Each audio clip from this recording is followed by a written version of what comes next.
Dios le bendiga, hermanos. Dios le bendiga, hermanos. Nosotros somos la familia Mateos.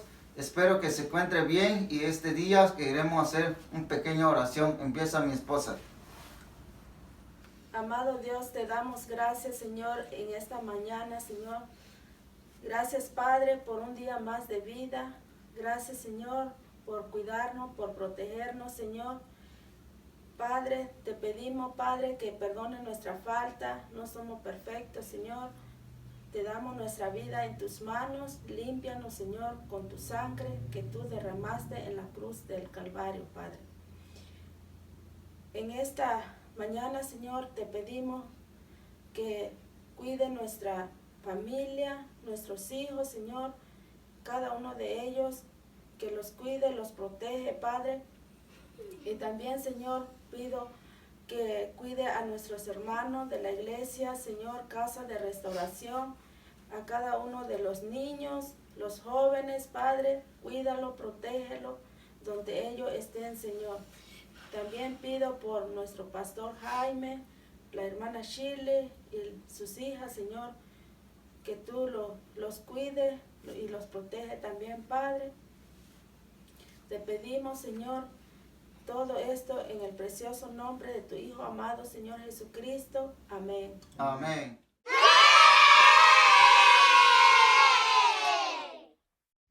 Buenos días, niños. Este día es un día especial porque es el domingo, día del Señor, pero también porque empezamos una semana especial que es la Semana Santa.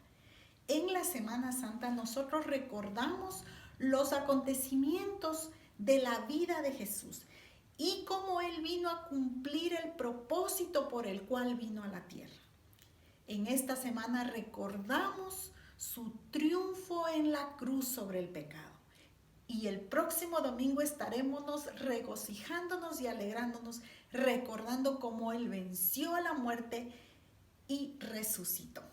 Pero hoy, justamente una semana antes de la resurrección, Jesús había decidido con sus discípulos entrar y llegar a la ciudad de Jerusalén, donde estaba el templo. Entonces, antes de llegar, cuando estaban cerca de una aldea, Él les pidió a 2 de sus discípulos que entren a la aldea y les dijo: ustedes encontrarán un asno, que es un burrito joven atado. Por favor, desátenlo y tráiganle. Y si alguien les pregunta qué están haciendo, ustedes le van a decir: el Señor lo necesita y lo devolverá. Y así es, 2 de sus discípulos entraron a la aldea. Y allí, exactamente como Jesús les había dicho, encontraron un asno, lo desataron y cuando el dueño les dijo: ¿qué están haciendo con mi animalito? Ellos le dijeron: el Señor lo necesita. Y cuando llegaron donde Jesús se montó sobre el asno. Y los discípulos se preguntaron: qué raro, ¿por qué está haciendo eso? Si Jesús siempre caminaba a todas partes. Pero entonces recordaron que había una profecía y una costumbre del Antiguo Testamento donde un rey entraba a la ciudad montado sobre un asno. Y ellos pensaron: ¿qué es esto? Entonces Jesús se va a declarar el rey. Y quizás ellos pensaban: oh, este rey nos va a liberar de los romanos y va a liberar a nuestra nación. Pero ellos no sabían que Jesús estaba yendo a establecer un reino, pero no un reino de este mundo, sino Él se iba a levantar como ese gran majestuoso rey del reino de los cielos, del reino de Dios. Y entonces, conforme iban entrando, la gente escuchó que Jesús venía por el camino y pues se juntaron todos a decir: miren, Jesús viene, Jesús viene. Y todos, hombres, mujeres y niños, se acercaron a mirar y empezaron a cantar y a alabar y a decirle: Hosana al que viene en el nombre del Señor.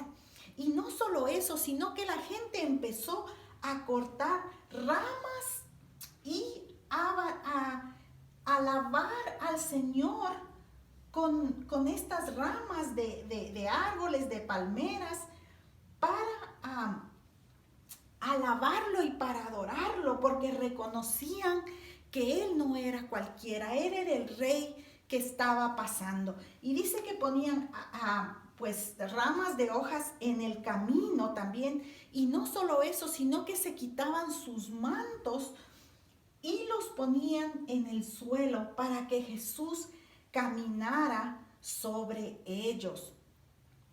Qué bonito, ¿verdad? Alabar y reconocer al Señor. Ellos sabían que Jesús era el rey que ellos estaban esperando. Y conforme Jesús se iba aproximando a la ciudad, pues más y más gente se acercaba. Y algunos de los fariseos, de los religiosos de ese tiempo, le dijeron: mira, Jesús, ¿por qué haces esto? ¿Por qué permites que te estén adorando? Y Jesús les dijo: si la gente no lo hace, aún las piedras van a gritar en lugar de ellos. Y es así, el Señor quiere y Él se alegra y se contenta con la adoración de su pueblo. Y este día el pueblo lo estaba adorando como Él se merecía, La Biblia dice en Marcos capítulo 11: y los que iban delante y los que venían detrás daban voces diciendo: Hosana, bendito el que viene en el nombre del Señor, bendito el reino de nuestro padre David que viene, Hosana en las alturas. Dios quería que su hijo sea honrado como rey no solo de la tierra sino del cielo, como el único rey digno de nuestra alabanza y nuestra adoración. Pero conforme Jesús se acercaba a la ciudad, dice también la palabra de Dios que su corazón se entristeció y que inclusive cuando llegó cerca de la ciudad, al verla, lloró sobre ella, porque él dijo: oh, si tú también conocieses, a lo menos en este día, lo que era para tu paz, mas ahora están encubiertos tus ojos, porque vendrán días sobre ti cuando tus enemigos te rodearán con vallado y te sitiarán, y derribarán a tierra a tus hijos, y no dejarán piedra sobre piedra, porque no conociste el tiempo de tu visitación. Qué pena. La ciudad, unos días más tarde, lo iban a juzgar, lo iban a maltratar, lo iban a crucificar. No se dieron cuenta que el Rey del universo era quien estaba en medio de ellos. ¿Y qué acerca de nosotros? Hoy en día la palabra del Señor está siendo predicada en todas partes y la gente no lo reconoce. La gente lo rechaza, aún ahora también. Y tú ya lo aceptaste, tú ya pusiste tu fe en Jesús. Y tú ahora que eres un hijo de Dios, tú ya lo adoras, tú le cantas, tú le obedeces. Esa es la mejor adoración, es nuestra obediencia. Y también nuestra adoración a través de la música. Espero que todos ustedes esta mañana canten conmigo y con estos niños del siguiente video para que todos juntos cantemos Hosana al Altísimo. Dios les bendiga, mis niños, que tengan una linda semana.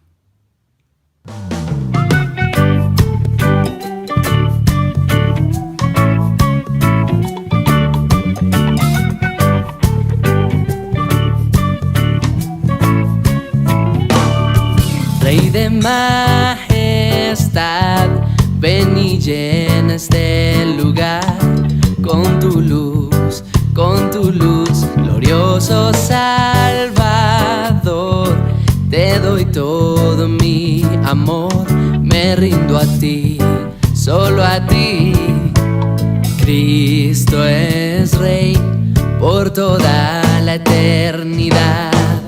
Hosana, toda la creación te adorará. Hosana al Rey de la cruz que en su trono está. Hosana, toda la creación te adorará. la cruz que en su trono está.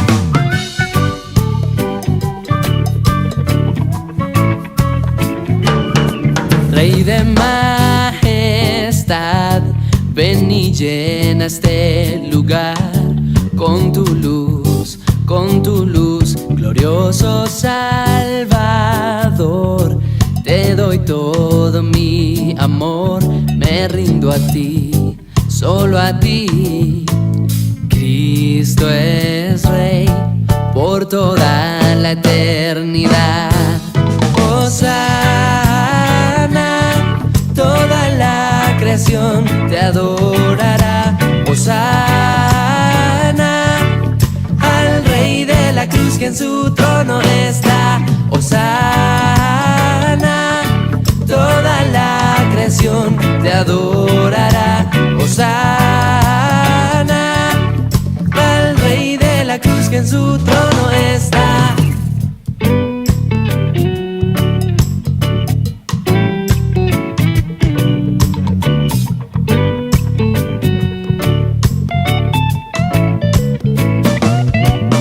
Hosana en las alturas. Hosana en las alturas. Hosana en las alturas. Y en la tierra paz.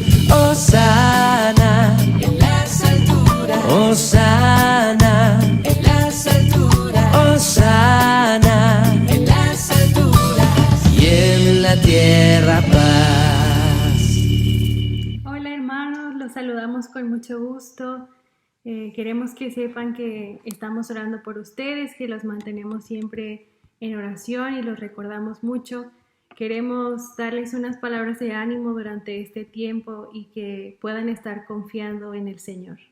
Hermanos, queremos recordarles que siempre, como Cintia menciona, siempre los tenemos en nuestras oraciones. Estamos al pendiente de todo lo que pasa con ustedes, los amamos mucho y solamente queríamos animarlos a que se mantengan confiados en el Señor, recordando que Él es el soberano, Él sabe todas las cosas que nos pasan, Él está en control de todo y pues podemos estar tranquilos que en su mano, tengamos lo que tengamos o nos falte lo que nos falte, estamos seguros.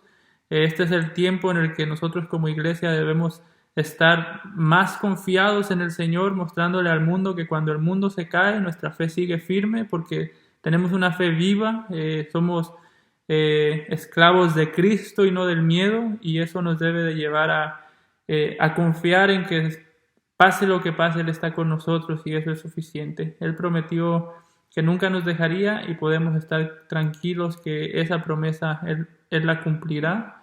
Y pues como ya mencioné, estamos seguros en su mano y como iglesia del Señor vamos a prevalecer a pesar de esto, independientemente de lo que pase. Y solo queríamos decirle eso y que los amamos mucho en el Señor y los extrañamos, pero estamos muy contentos de escuchar que están perseverando en la fe. Reciban un abrazo y un saludo de parte nuestra y que el Señor los bendiga.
Hola, amados hermanos de la Iglesia Bautista Hispana Casa de Restauración.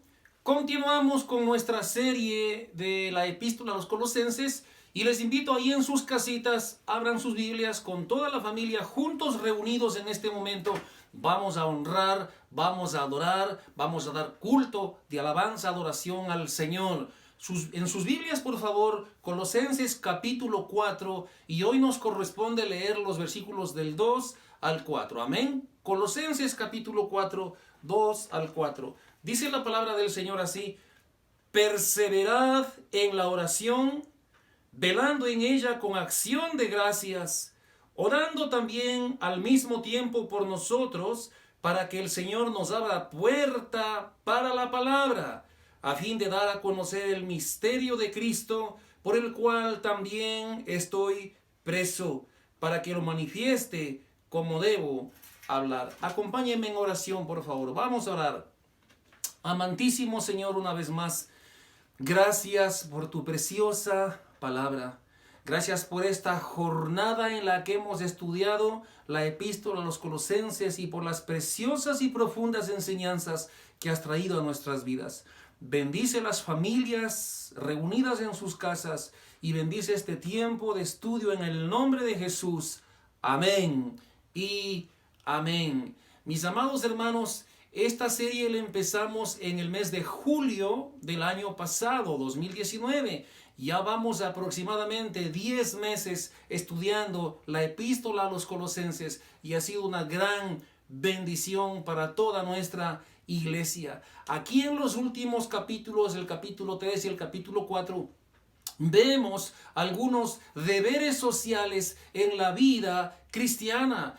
Hemos visto que pues esta última parte es una parte eminentemente práctica. Nos lleva a la práctica y obviamente para ponerla en la práctica, primero el creyente que va a poner en la práctica tiene que ser un creyente nacido de nuevo. Caso contrario, es imposible que ponga en la práctica estas enseñanzas. Por ejemplo, hace 3 semanas empezamos viendo cuáles son las responsabilidades de los maridos hacia las mujeres. Pues amarlas. ¿Cuál es la responsabilidad de la mujer al marido? Sujetarse al marido. Luego los padres, pues a los hijos no provocar a ira, los hijos obedecer a los padres. Esto es posible únicamente en el contexto de una familia que entiende el nuevo nacimiento en la fe del Salvador Jesucristo. Luego también la palabra nos enseña acerca de las relaciones laborales, el empleado con su empleador. Y ahora Pablo, en esta parte que corresponde a nuestro estudio en el día de hoy, nos habla acerca del Cristo preeminente, Cristo supremo, no solamente en la familia, no solamente en el trabajo, pero Cristo preeminente en la vida de oración de cada uno de sus hijos creyentes. Como siempre lo hemos venido haciendo, aquí hay una idea central en este texto, y la idea central es que Pablo nos exhorta a que perseveremos en la oración. Pero también esta enseñanza tiene un propósito, y el propósito es entender que es la oración la que abre la puerta para que la palabra sea dada a conocer por medio del mensaje de Cristo. Se ha dicho, y con toda certeza y muy efectivamente, que cuando nosotros leemos la palabra, nos estamos alimentando, estamos comiendo. Entonces leer la palabra representa a comer, y cuando tú comes te alimentas. Pero también certeramente y efectivamente alguien ha dicho que la oración es como el respirar. Entonces cuando tú comes te alimentas, y cuando oras respiras. ¿Qué pasa si tú solamente comes pero no respiras? Pues vas a morir. Y también, ¿qué pasaría en el caso contrario, en donde tú solamente respiras pero no comes? Igual vas a morir. Por eso la lectura de la palabra y la oración van juntas, porque son cosas indispensables en la vida del creyente. Entonces, la oración no es opcional en la vida cristiana. La oración no es que si puedo, no puedo, quiero, no quiero. La oración es fundamental para nuestra vida espiritual. Ahora, ¿qué es la oración? ¿Qué es la oración? Bueno, la oración podemos resumirla de muchas maneras y unas frases muy amplias, porque es mucho la oración. Pero si somos concisos y precisos en un concepto simple, entre comillas, que no es tan simple, podríamos decir que la oración es el acto de conversar con Dios. Eso es la oración. Obviamente, y digo que no es tan simple, porque la oración tiene que ver con una comunicación sincera de todo corazón. Y entonces la oración es el lugar donde el orgullo es quebrantado. La oración es el lugar donde la esperanza es levantada. La oración es el lugar donde la súplica es hecha. La oración es el lugar donde transmitimos nuestra necesidad y expresamos nuestra dependencia de Dios. Orar es dar gloria a Dios. Los verdaderos creyentes, los creyentes nacidos de nuevo, que ponen en práctica, porque viven en la práctica de la obediencia, el verdadero creyente persevera en la oración. ¿Por qué lo hace? Porque el creyente sabe que la oración agrada a Dios. Abre tu Biblia en 1 de Timoteo capítulo 2. 1 de Timoteo capítulo 2, versículos 1 al 3. Dice la palabra del Señor en 1 de Timoteo capítulo 2, versículos 1 al 3. Dice: exhorto ante todo a que se hagan rogativas, oraciones y peticiones y acciones de gracias por todos los hombres, por los reyes y por todos los que están en eminencia, para que vivamos quieta y reposadamente en toda piedad y honestidad, porque esto es bueno y agradable delante de Dios nuestro Salvador. ¿Qué es bueno y qué es agradable delante de Dios nuestro Salvador? Pues tener un tiempo de oración. La oración es importante. Dicho eso, como una muy rapidita introducción, vamos a nuestro texto, Colosenses capítulo 4, versículo 2. Comienza así la escritura en nuestro texto y dice: perseverad en la oración. Bueno, como siempre lo venimos haciendo cuando estudiamos la palabra, este texto comienza diciendo perseverad, y perseverar es un verbo, y les hemos enseñado, y muy correctamente, que todo verbo demanda de acción, todo verbo exige acción. Ahora, pero la palabra perseverar tiene que ver con algo que es fuerte, que es intenso, que es perseverante, con mucha fuerza en la práctica de la oración, sin desanimarnos, sin desmayar. Hay un dicho popular que ustedes lo conocen muy bien, que dice: el que persevera, alcanza. Ahora, la primera iglesia, la iglesia del primer siglo, los primeros creyentes después de que Cristo se fue, perseveraban, dice la palabra de Dios.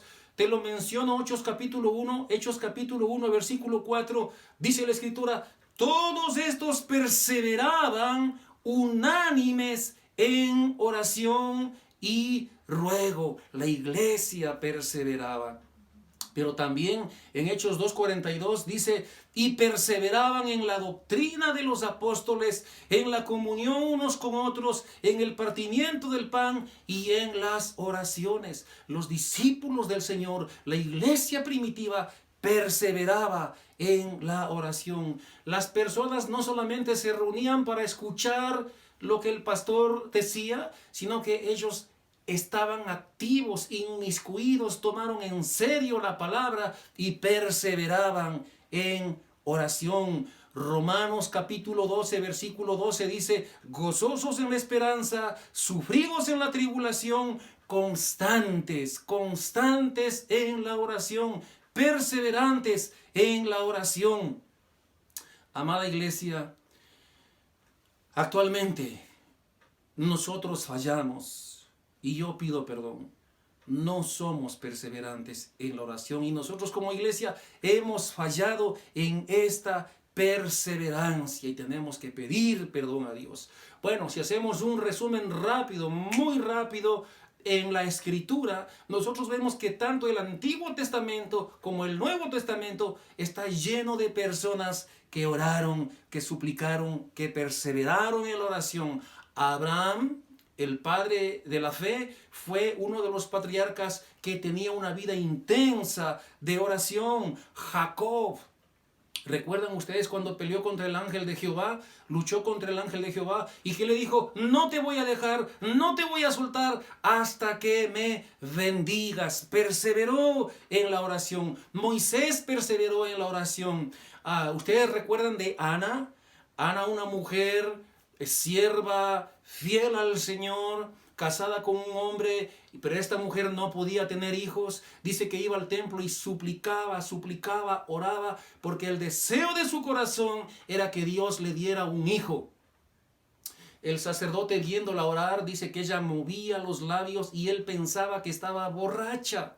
Ella le dice: no estoy borracha, estoy orando, estoy clamando, estoy suplicando al Señor para que Dios me dé un hijo, y para que cuando Dios me dé ese hijo, yo se lo voy a dedicar al Señor. Dice la palabra de Dios en 1 de Samuel que Dios escuchó esa oración y al cabo de cierto tiempo nació un precioso niño llamado Samuel, que fue presentado para servicio al Señor. Ahora, cuando Samuel crece, un siervo de Dios, él también clama, ora, persevera en oración, intercediendo por su pueblo. El rey David, el Salmo 55, versículo 16 dice: en cuanto a mí, clamaré al Señor. En cuanto a mí, a Dios clamaré. Y Santiago capítulo 5, versículo 17, estamos ya ahora en el Nuevo Testamento, dice que Elías oró fervientemente, y dice la palabra que Elías fue un hombre sujeto a pasiones. A veces pensamos que los que oran son hombres santos, son hombres perfectos, pero no, aquí dice que Elías fue sujeto a pasiones, con pensamientos, con tentaciones como cualquier persona. Sin embargo, oró y Dios escuchó la oración. Un pasaje que me gusta mucho en el Antiguo Testamento es en el libro de Esdras capítulo 10, versículo 1, donde la Escritura dice que mientras oraba Esdras, y fíjate, y hacía confesión, llorando y postrándose delante de la casa de Dios, se juntó a él una muy grande multitud de Israel, hombres, mujeres y niños, y lloraba el pueblo amargamente. Eso es lo que le falta a la iglesia de Dios. El pueblo juntos, hombres, mujeres, niños, clamando, suplicando, pidiendo perdón por nuestras faltas, dando gracias a Dios. Eso es lo que necesitamos. La iglesia, el pueblo allá en Esdras, dice la Escritura que tuvo un avivamiento después de ese tiempo de oración. Nehemías oró cuando fue la reconstrucción de los muros en Israel. Y ahora vamos al Nuevo Testamento, en el libro de los Hechos, capítulo 6, versículo 4, dice: y nosotros persistiremos en la oración y en el ministerio de la palabra. El apóstol Pablo oraba, clamaba al Señor. Epafras, el pastor de la iglesia de los Colosenses, también hacía rogativas, clamando al Señor. Todos estos son excelentes ejemplos de oración, tanto en el Antiguo como en el Nuevo Testamento, pero el ejemplo supremo de una vida de oración, por supuesto, lo encontramos en nuestro Salvador Jesucristo. Allá en Marcos capítulo 1, versículo 35, dice la palabra: levantándose muy de mañana, siendo aún muy oscuro, salió y se fue a un lugar desierto, y allí, ¿qué cosa? Oraba. Mientras el resto de la gente dormía, dice que Cristo oraba. Jesús no necesitaba orar, dirá alguien, porque él era el Hijo de Dios. Pero no, hermanos, Cristo fue 100% Dios, pero también 100% hombre. Él también tuvo la necesidad de orar a su Padre Celestial. Ahora, fíjate qué interesante que encontramos en la palabra del Señor. Los discípulos, ¿qué le dijeron a Jesús? ¿Qué le pidieron a Jesús? ¿Qué le dijeron ellos que Él les enseñe? No le dijeron: enséñanos a echar demonios. No le dijeron: enséñanos a hacer milagros. No le dijeron: enséñanos a hacer sanidades con los enfermos. No le dijeron: enséñanos a exhortarle al coronavirus. No le dijeron eso. ¿Qué le dijeron? Señor, enséñanos a orar. Lucas capítulo 11, versículo 1 dice: aconteció que estaba Jesús orando en un lugar, y cuando terminó, uno de sus discípulos le dijo: Señor, enséñanos a orar. Y eso fue lo que Jesús hizo con ellos, les enseñó a orar, y de ahí viene pues el famoso Padre Nuestro, que lo conocemos de memoria, pero que no lo oramos correctamente, debidamente. Pero tú sabías que Jesús no ha dejado de orar. Él está en el cielo, pero sigue orando. Mira lo que dice en tu Biblia en Romanos capítulo 8, versículo 34. Romanos capítulo 8, versículo 34. Mira lo que dice la palabra de Dios. ¿Quién es el que condenará? Cristo es el que murió, más aún el que también resucitó, el que además está sentado a la diestra de Dios, el que también intercede por nosotros. La gramática es importante, dice intercede. No dice intercedió, ni dice intercederá, dice intercede. Hoy mismo, en este momento, Cristo está intercediendo por su iglesia, y Él intercede ofreciendo el mérito de su obra por lo que Él hizo en la cruz. Ese es el mérito de Él. Él intercede por nosotros. Ahora, si no hubiera habido cruz, Cristo no estaría intercediendo por nosotros. Por lo tanto, el fundamento de la perseverancia en la oración es la sangre preciosa de Cristo. Ahí en Lucas capítulo 18, versículo 1, dice la palabra de Dios. Lucas capítulo 18, versículo 1, dice así: también les refirió Jesús una parábola sobre la necesidad de orar siempre y no desmayar. Muchos desmayamos, muchos nos desanimamos cuando estamos orando, estamos distraídos por cualquier cosa. Pero continuemos con nuestro texto. En primer lugar, vemos que Pablo nos exhorta a perseverar en la oración. En segundo lugar, en nuestro texto en Colosenses capítulo 4, versículo 2, dice: perseverad en la oración, velando en ella. ¿Qué aprendemos de esto? Que nuestra oración debe ser vigilante, alerta. Velar significa estar despierto, estar atento, estar alerta. Así como los soldados en tiempos del Imperio Romano.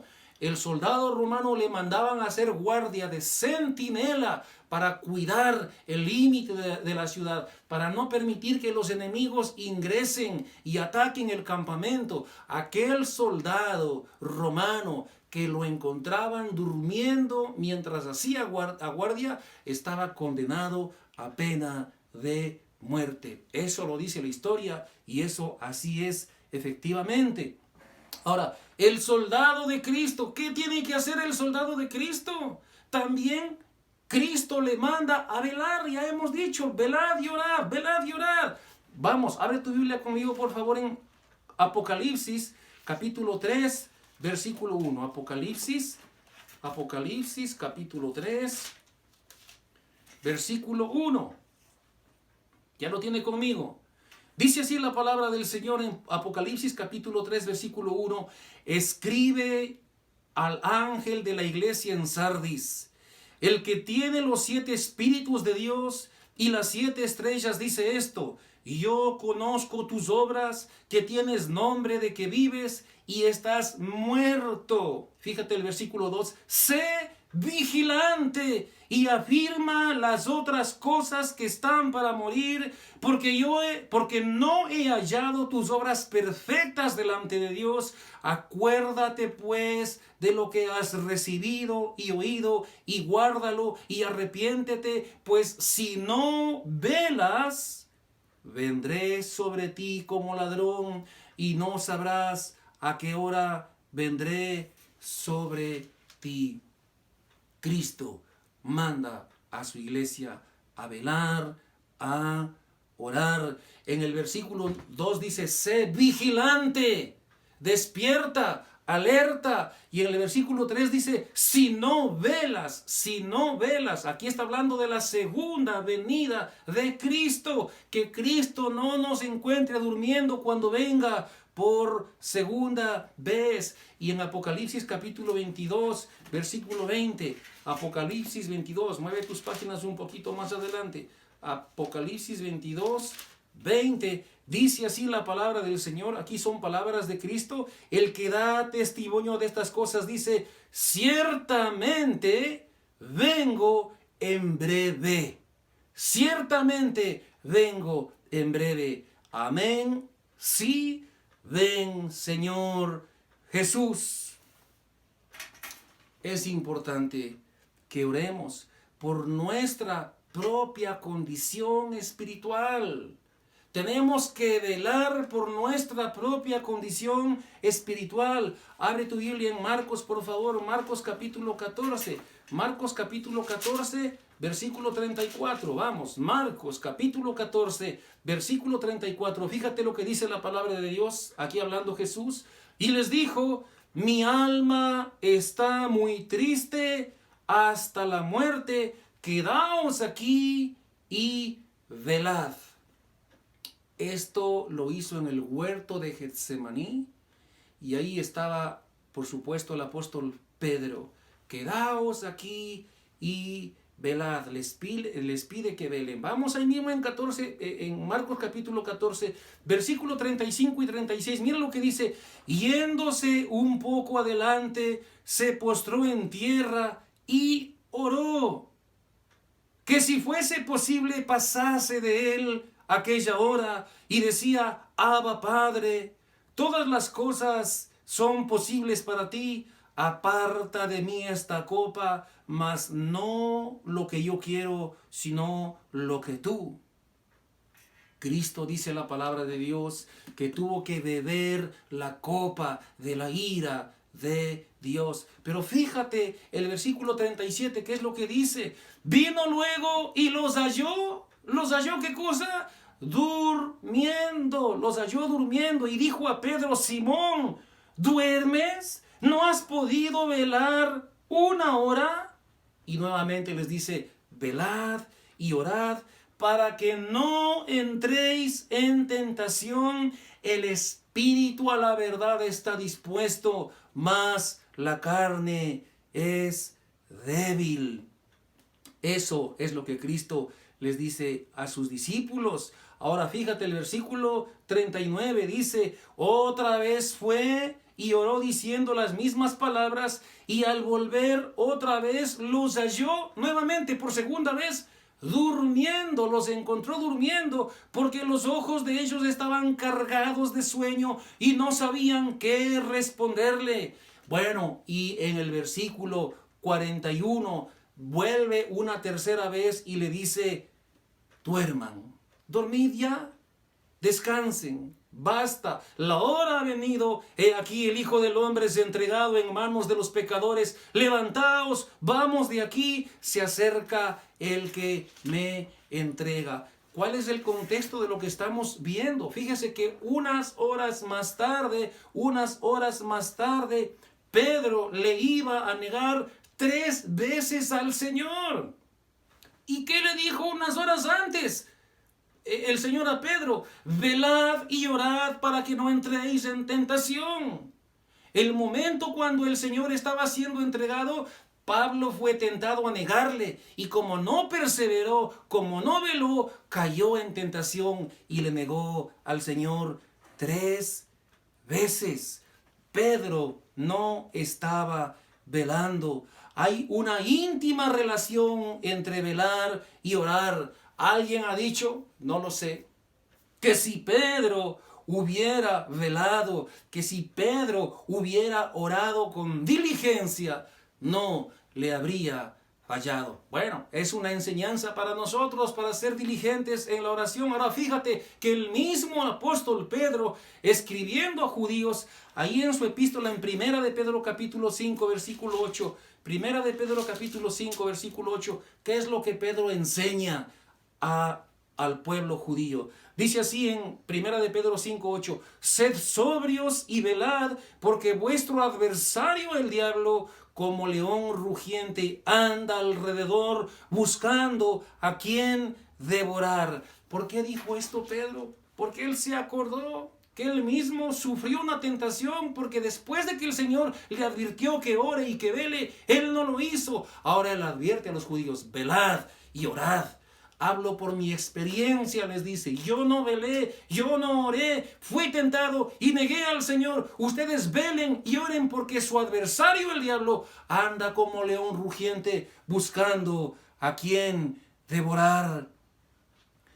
En la palabra del Señor, la palabra velad se escribe más de 20 veces. Vamos a decir 23 veces. Y las 12 veces en que la palabra velad se escribe en el Nuevo Testamento se refieren a la segunda venida de Cristo. Vamos con tu Biblia conmigo, por favor, en Apocalipsis capítulo 16. Apocalipsis capítulo 16 y el versículo 15. Apocalipsis capítulo 16, versículo 15. Mira lo que la palabra del Señor dice: he aquí, yo vengo como ladrón, bienaventurado el que vela y guarda sus ropas, para que no ande desnudo y vean su vergüenza. ¿Qué pasó con las vírgenes en la parábola de las vírgenes prudentes, las vírgenes insensatas? Las vírgenes prudentes velaron, dice la palabra. Las insensatas se durmieron. Y cuando vino su Señor, cerró la puerta.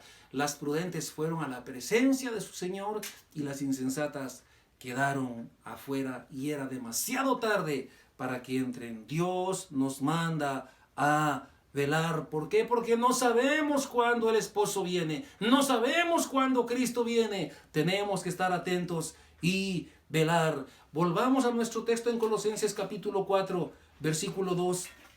Dice la palabra del Señor: perseverad en la oración, velando en ella con acción de gracias.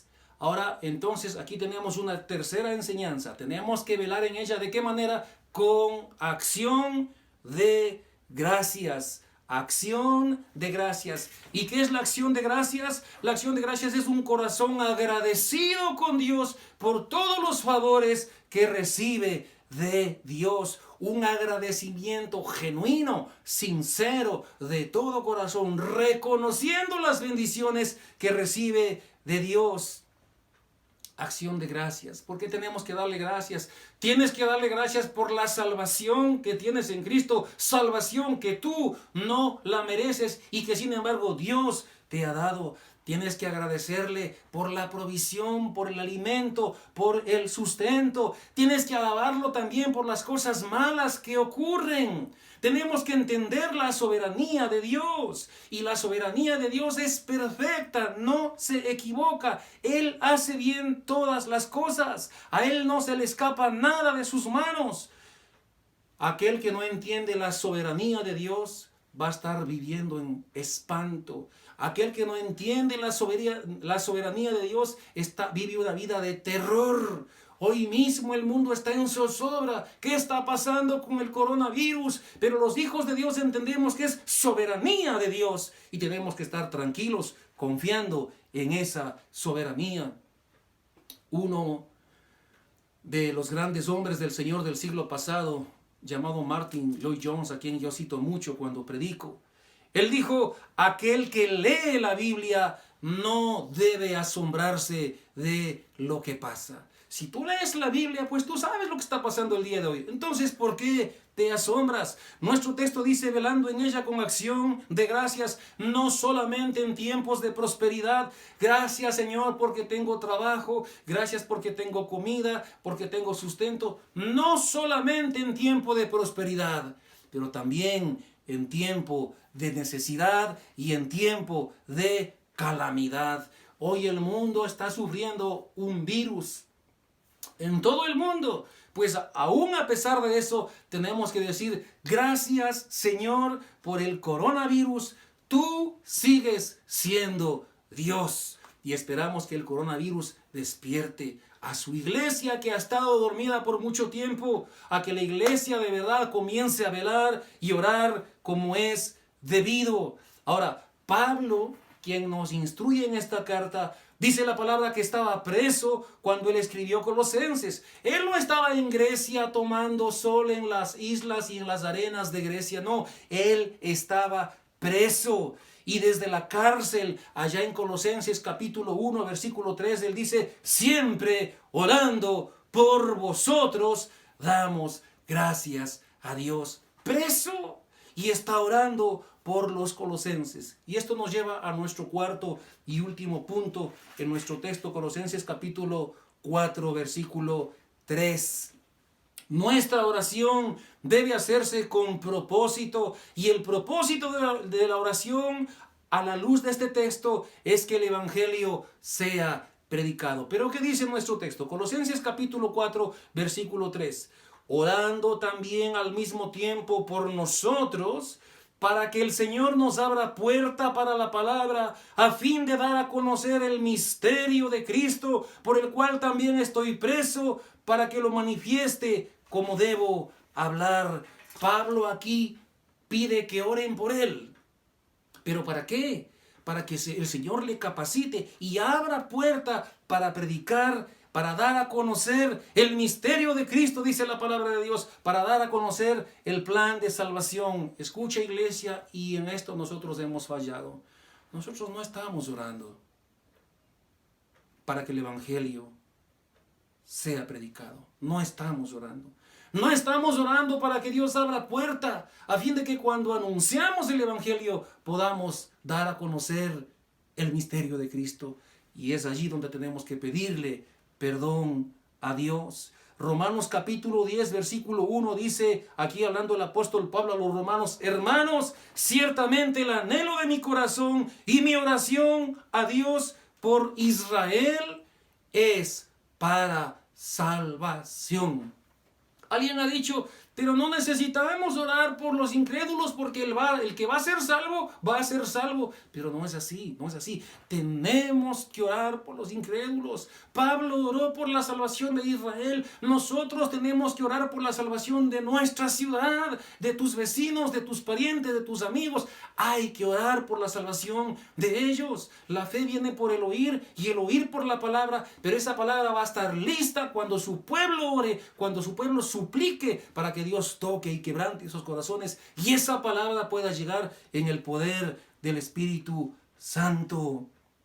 Hechos capítulo 20, versículos 30 al 31, dice la palabra del Señor, y Pedro permaneció 2 años enteros en una casa alquilada y recibía a todos los que a él venían, predicando el reino de Dios y enseñando acerca del Señor Jesucristo abiertamente y sin impedimento. Fíjate qué pidió Pedro, tanto en Efesios como en Colosenses. Oren por mí, para que yo pueda dar a conocer. Y estando preso, hoy llamaríamos, está preso a domicilio, cárcel domiciliaria se llama. Así estuvo preso el apóstol Pablo, preso en una casa, y dice que todos los que a él venían les predicaba el evangelio. Por lo tanto, toda prédica es en el poder de Dios si hemos de querer ver vidas cambiadas. Y es así que el apóstol Pablo predica, o mejor dicho, estaba preso, y desde la prisión, estando preso, escribe las epístolas. ¿A quién escribe? A los efesios, a los filipenses, a los colosenses y a Filemón. A propósito del coronavirus, hemos sido muy diligentes, ¿verdad? Y qué cuidadosos que hemos sido orando. Señor, presérvanos, Señor, guárdanos, Señor, que no nos contagiemos, Señor, que no nos contaminemos, y nos hemos lavado las manos a cada instante. Evitamos saludar con personas para no contaminarnos. Muy diligentes hemos sido. Y sí, eso es correcto. Pero ¿y con qué diligencia suplicamos a Dios para que Dios nos guarde de contaminarnos del pecado del mundo? Ya estamos acostumbrados al pecado. No hay por qué orar para eso. No, sí hay que orar, porque el pecado es la peor pandemia, peor que el coronavirus. Tenemos que pedirle perdón a Dios porque no hemos estado velando, orando, pendientes de su segunda venida. No somos agradecidos, no nos interesa dar a conocer el evangelio de salvación a los perdidos. Allá si se muere, se muere, y se salva, se salva. Debemos tener un corazón por los perdidos. Cristo lo tuvo y la iglesia también debe tenerla. Como iglesia hemos pecado al no ser diligentes en todo lo que el apóstol Pablo nos exhorta en esta carta, y tenemos que pedirle perdón a Dios. Yo confieso y tengo vergüenza delante del Señor y delante de ustedes porque no he sido diligente en mi tiempo de oración. ¿Y cómo está tu vida de oración? Sé sincero contigo mismo. ¿Has sido diligente en la oración como la palabra manda, o has estado descuidado en la oración? Martin Lloyd Jones dijo: por el amor de Dios, para la gloria de su nombre, vamos a interceder y a orar por una visitación del Espíritu de Dios. Hoy en este tiempo es el tiempo de orar. Hoy en este tiempo de calamidad, en este tiempo de crisis, en este tiempo de coronavirus, tenemos que suplicar a Dios para que los perdidos vengan a Cristo, y suplicar a Dios por nuestras vidas para que Dios traiga un avivamiento en mi vida, en tu vida, en la vida de la iglesia. Y cuando hay avivamiento hay presencia de Dios. ¿Estamos velando por vencer el pecado? ¿O estamos nadando en nuestros pecados?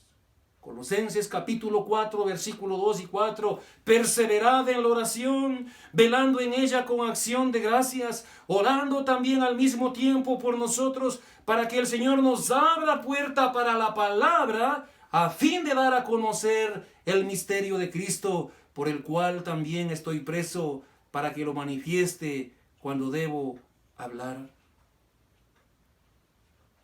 Es tiempo de arrepentirse y es tiempo de pedir perdón a Dios.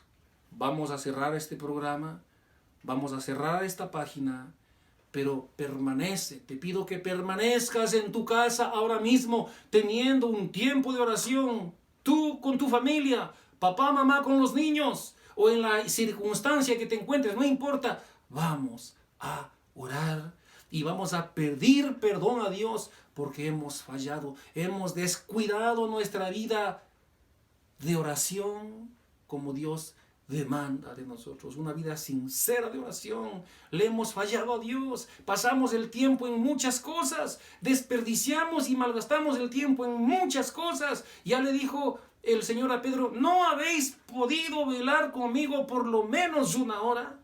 No sabemos si tomarnos literal ese pasaje, pero lo que sí sabemos es que Cristo manda a que perseveremos, a que velemos, a que estemos despiertos para no entrar en tentación. Perseverad en la oración. Amantísimo Señor, bendice este tiempo de estudio, que tu palabra haya caído en un terreno fértil y que sea el momento en que todos nosotros nos humillamos, nos postramos delante de ti, venimos a ti en oración pidiendo perdón y hacemos intercesión los hermanos el uno por el otro, y también oramos por la salvación de los perdidos. Gracias en Cristo Jesús. Amén y amén.